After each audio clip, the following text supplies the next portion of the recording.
जैसा कि हम लोगों को पता है कि आज हम लोग यहाँ इकट्ठा हुए हैं भगत सिंह की जयंती के उपलक्ष्य में। और सबसे पहले तो हम लोग करबद्ध हाथों से माफी मांगना चाहते हैं कि ऐसे क्रांतिकारी के बारे में हम बहुत कम जानते हैं, बहुत कम पढ़ते हैं, अब बहुत कम ही इनके बारे में हम लोग जो है चर्चा करते हैं। जैसा कि बहुत से ऐसे मुद्दे हैं जिन पे हम रोज डेली बेसिस पे हम चर्चाएं करते हैं, लेकिन मेरे प्रिय साथियों, जिनकी बदौलत हम इस देश में अमन चैन से रह रहे हैं, इस आजादी के आजाद आकाश में हम आजादी से अपनी जो है सांसें ले रहे हैं, अगर किसी को श्रेय जाता है तो एक बहुत बड़ा हिस्सा आजम भगत सिंह का जी का है। तो मेरे प्रिय साथियों, आगे बात बढ़ाने से पहले हम एक बार नारा लगाएंगे। भगत सिंह ने जो नारे लगाए थे गिरफ्तारी के वक्त, जो नारे लगाए थे उन्होंने जो है अपनी फांसी के वक्त, उस नारे के साथ हम आगाज करेंगे। एक बार आप लोग जोर से दोनों हाथ मुट्ठी बांध करके नारा लगाएंगे, इंकलाब जिंदाबाद, जिंदाबाद जिंदाबाद, इंकलाब जिंदाबाद, जिंदाबाद जिंदाबाद, साम्राज्यवाद मुर्दाबाद, मुर्दाबाद मुर्दाबाद, साम्राज्यवाद मुर्दाबाद, मुर्दाबाद मुर्दाबाद, भारत माता की जय, भारत माता की जय, भारत माता की जय। मेरे प्रिय साथियों, यह सिर्फ नारे नहीं है, यह सिर्फ उद्घोष ही नहीं है, यह इस बात का आगाज करता है कि हम जिंदा हैं। अगर जिंदा है जिस समाज के अंदर, तो समाज के बारे में सोचना, उसके बारे में चर्चा करना, उसकी चिंता करना, अगर किसी को सीखना है तो भगत सिंह से सीखा जा सकता है।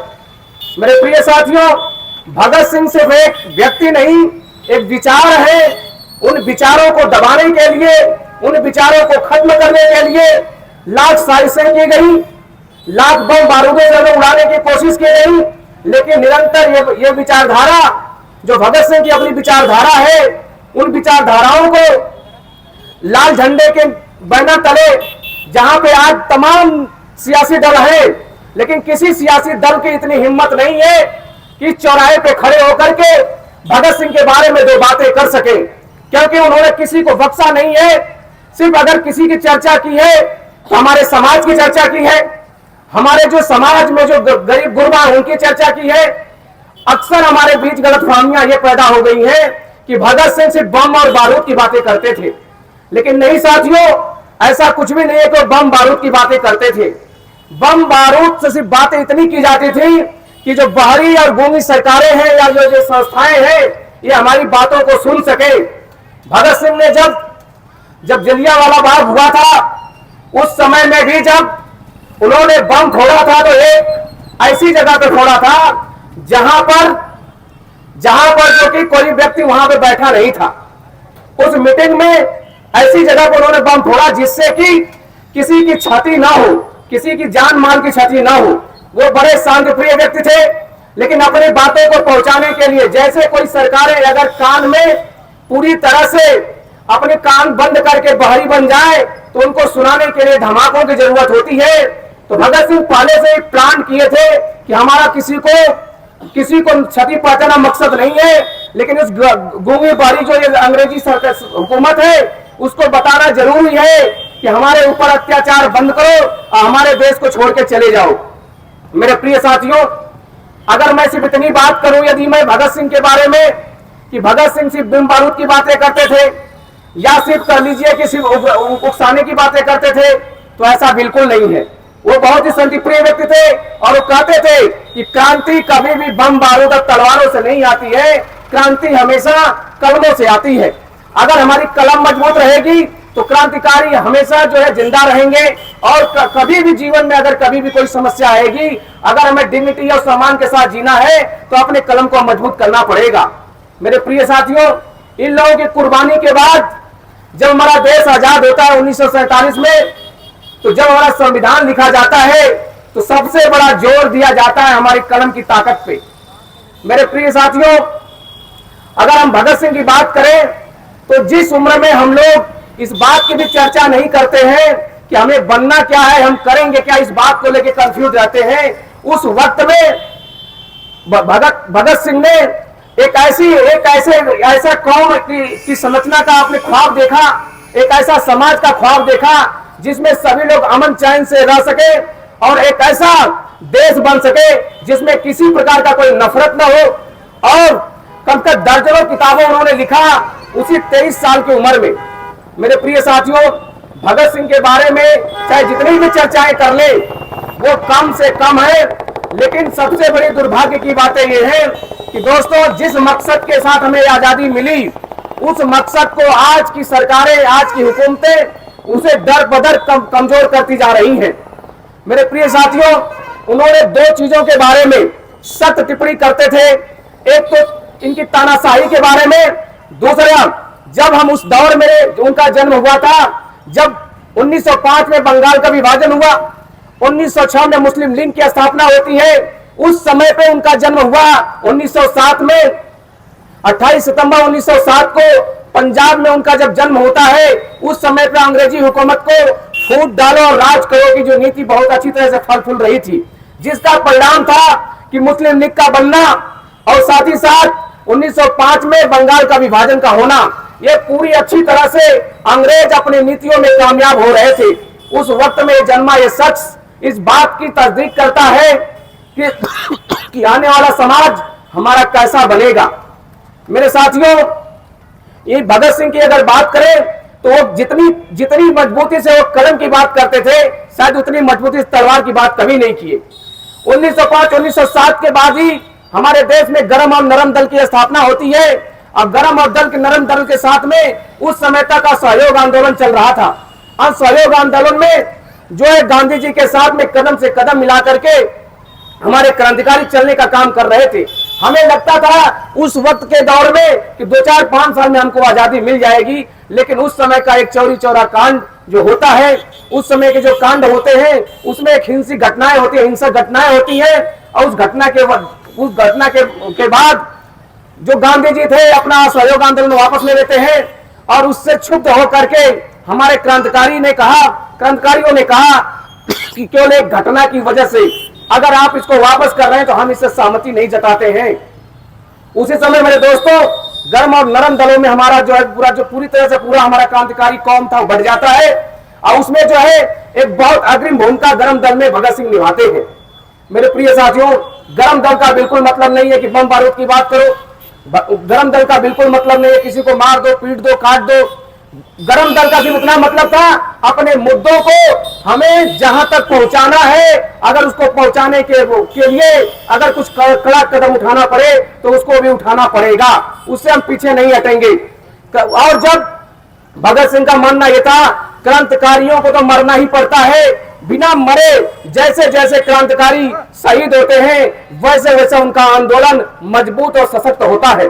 मेरे प्रिय साथियों, भगत सिंह की अगर बात करें तो हमेशा से वो इस बात के पक्षधर रहे कि पूंजीवादी जो सत्ता है, पूंजीवादी जो लोग हैं, जो गरीब और मजदूरों का जो शोषण करते हैं, अगर उनके ऊपर नकेल नहीं कसी गई तो यह पूरा समाज कुछ चंद लोगों के मुट्ठी में बंद कर रह जाएगा और आजादी मिलने के बाद भी सही मायने में आजाद नहीं होंगे और पूरी तरह से हम परेशान रहेंगे। और हम कहने के लिए तो दोस्तों हम आजाद तो हो गए 1947 में, लेकिन पूंजीवाद आज तक हमारा पीछा नहीं छोड़ा है। मेरे दोस्तों, जहां पे हम खड़े हैं, जिस बैनर के तले हम आज भगत सिंह के नाम ले रहे हैं, जिस भगत सिंह का बात कर रहे हैं, अगर इनको छोड़ दिया जाए तो किसी के अंदर जो है आज के डेट में, वैसे कहने के लिए तो सरकारें बहुत से त्योहार मनाते हैं, बहुत सी जयंती मनाई जाती है, बड़े धूमधाम से मनाई जाती है, लेकिन दुख के साथ ये कहना पड़ रहा है कि भगत सिंह के बारे में हमें बहुत कम बताया जाता है, बहुत कम पढ़ाया जाता है, बहुत कम लिखाया जाता है। लेकिन शायद ये जो लाल झंडा आप देख रहे हैं, इसकी बदौलत गांव में जो हमारे जो ग्रामीण क्षेत्र है उनके अंदर भी अगर भगत सिंह की कुछ बातें अगर पहुंच पा रही हैं तो सबसे पहले तो हम एक बार बोलेंगे जोर से, लाल सलाम, लाल सलाम, लाल सलाम। मेरे दोस्तों, ये लाल सलाम का सिर्फ इतना मतलब है कि अगर अगर हमारी सरकारें इन पे ध्यान देती, यदि हमारी सरकारें, तो आज हम भगत सिंह के बारे में बेहतर समझ पाते, हमारा बेहतर समाज बन पाता, बेहतर हमारी नीतियां होती और बेहतर हम डेवलप कंट्री बनने की कगार पे चलते। मेरे दोस्तों, शिक्षक के नाते हम इतना कहना चाहेंगे, आज के डेट में सरकारें स्कूल बंद कर रही हैं। स्कूल बंद कर रही है का मतलब क्या हुआ? अगर स्कूल हमारे बंद हो रहे हैं तो इसका मतलब हुआ हमारे हाथों से कलम छीना जा रहा है।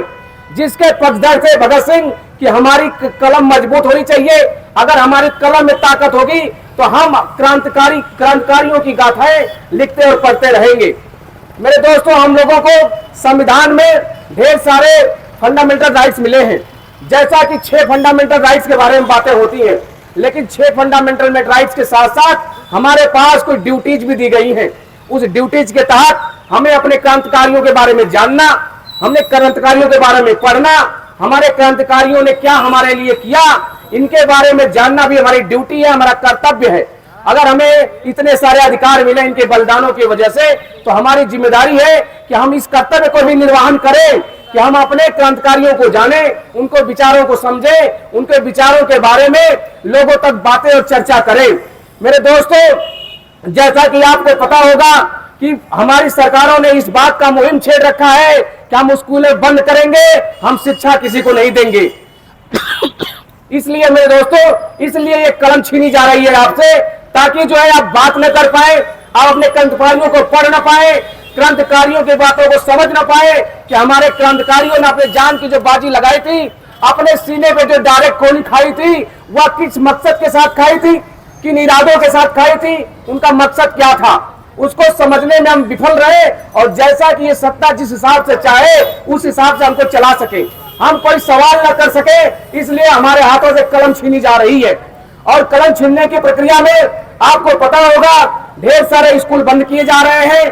अगर आपका स्कूल, अगर किसी कारणवश अगर कोई सुविधा नहीं है, तो उसमें आपको सुविधा बढ़ाने की जरूरत है और पर्याप्त मात्रा में शिक्षक को देने की जरूरत है।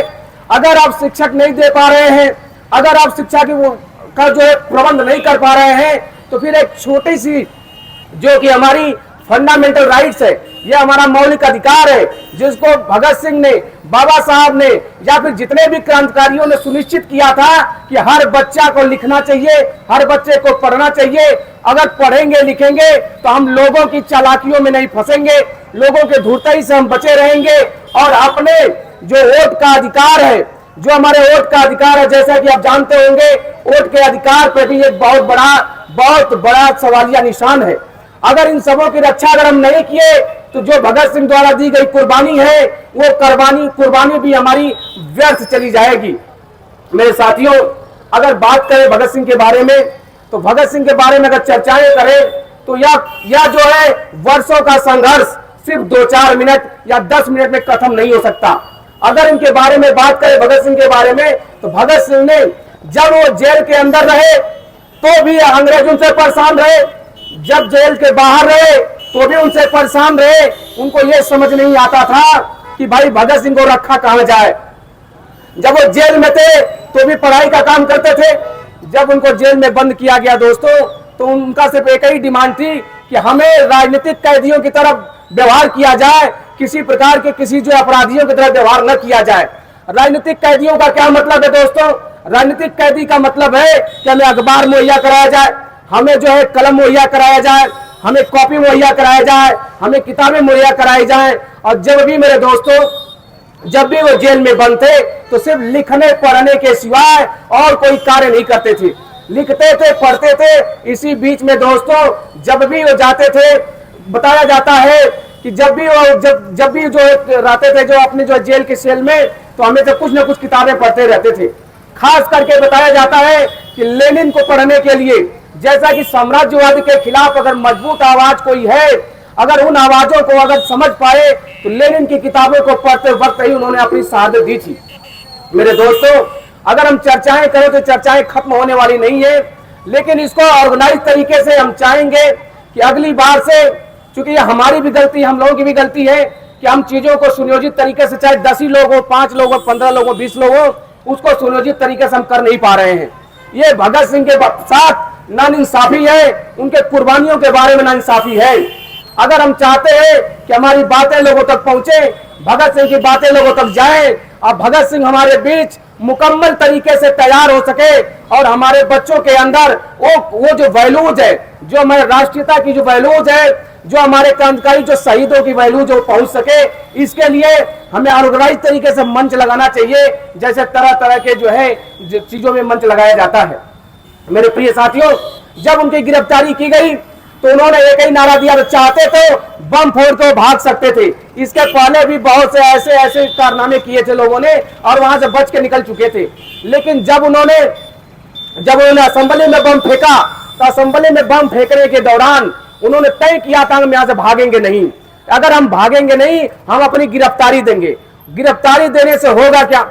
मेरे दोस्तों, एक पहले क्रांतिकारी हैं जिन्होंने अपनी मौत को खुद डिजाइन किया था। उन्होंने खुद सोचा था कि हम अपनी मौत को चाहते हैं कि हमारी मौत कब हो, उन्होंने तय किया इस बात को। और जब उन्होंने गिरफ्तारी दिया तो एक ही नारा था, इंकलाब जिंदाबाद, साम्राज्यवाद मुर्दाबाद। वो जानते थे एक गुलामी चाहे वो साम्राज्यवाद की हो या फिर गुलामी हमारे अंग्रेजों द्वारा दी गई, थोपी गई जो गुलामी थी, ये दोनों ही खतरनाक है। मेरे दोस्तों, भगत सिंह अपने दौर में सिर्फ अंग्रेजों से नहीं लड़ रहे थे, उन सभी भारतीयों से भी लड़ रहे थे जिन लोगों ने साम्राज्यवाद के नाम पे पूरा जगड़ रखा था पूरे देश को, तो उसके नाम पे भी लड़ रहे थे। तो साम्राज्यवाद से लड़ना, गुलामी से लड़ना, दोनों ही कार्य साथ साथ किए जा रहे थे।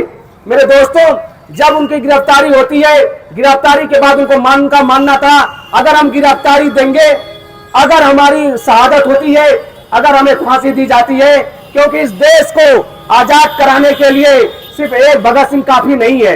अगर हमें लाखों भगत सिंह चाहिए और मेरे जीते जी ये कार्य नहीं हो सकता। मेरे दोस्तों, उन्होंने ये तय किया कि अगर हम अपनी कुर्बानी देते हैं तो इस देश के अंदर लाखों भगत सिंह तैयार होंगे। और जैसा कि उनका जो उम्मीद थी, उस उम्मीद के तहत जब उनको फांसी दी गई, मेरे दोस्तों आप सोचो कि उस समय की हुकूमत 23 साल की उम्र के बच्चे के साथ, सोचो कि पूरी हुकूमत उनकी इस कदर परेशान थी कि जेल में उनकी मौत सुनिश्चित की गई 24 मार्च को सुनिश्चित की, 24 मार्च 1931 को तय की गई। लेकिन यह अंग्रेजी हुकूमत इस तरह डरी हुई थी कि उनका जो फांसी थी 12 घंटा पहले यानी 23 मार्च को ही उनकी फांसी सुनिश्चित की गई, क्योंकि उनका मानना था कि जो समय तय किया गया है उस समय पर हम भगत सिंह को फांसी नहीं दे सकते, क्योंकि इतना बड़ा हुजूम उमड़ेगा कि हमें संभालना हमारा मुश्किल हो जाएगा। तो मेरे दोस्तों, उनके साथ कदम कदम पे छल किया गया, कदम कदम के साथ उनके बातों को न माना गया। उनका मानना था कि अगर हमें कैदी बनाए हो, हम युद्ध की तरह लड़ना चाहते हैं, तो हमें डायरेक्ट गोली मार दी जाए। लेकिन उनकी अंतिम इच्छा भी पूरी नहीं की गई। अंतोगत्वा उनको फांसी दी गई 23 मार्च 1931 को। मेरे दोस्तों, वो आवाज 23 मार्च को सिर्फ शरीर मरा था, लेकिन उनकी आवाज, उनके विचार आज भी हमारे बीच जिंदा है। जैसा कि आप देख रहे हैं यहाँ पे तमाम क्रांतिकारी, जैसे आज के समय में, आज का समय भी बड़ा ही संघर्षपूर्ण जीवन है। आज के समय में आपके हाथों से किताबें छीनी जा रही हैं, आपके हाथ से जो है आपके बच्चों की जो है तकदीरें छीनी जा रही हैं, आपके बच्चों के हाथों से किताबें छीनी जा रही हैं। इस दौर में अगर भगत सिंह की बातें हम नहीं बताए लोगों को, हमारे लोगों को नहीं पढ़ाए, तो मानसिक रूप से फिर से गुलाम हो जाएंगे। जैसा कि अमूमन तौर पे हम अपने रोजी रोटी के चक्कर में हम इतने जो है परेशान हो चुके हैं कि हम लोगों ने अपने क्रांतिकारियों को पढ़ना छोड़ दिया है। मेरे प्रिय साथियों, बातें बहुत लंबी हैं, बहुत सी सारी बातें हैं। इन बातों का जिक्र एक घंटे या 2 घंटे की एवज में नहीं किया जा सकता। इसलिए मेरे साथियों, हम इन्हीं बातों के साथ में, एक नारे के साथ में अपनी बात को हम यहीं पे खत्म करेंगे। भगत सिंह जब गिरफ्तार हुए तब भी एक ही नारा दिया था, जब उनकी फांसी हुई तो तभी एक ही नारा दिया था। उसी नारे के साथ हम लोग इस बात को खत्म करेंगे।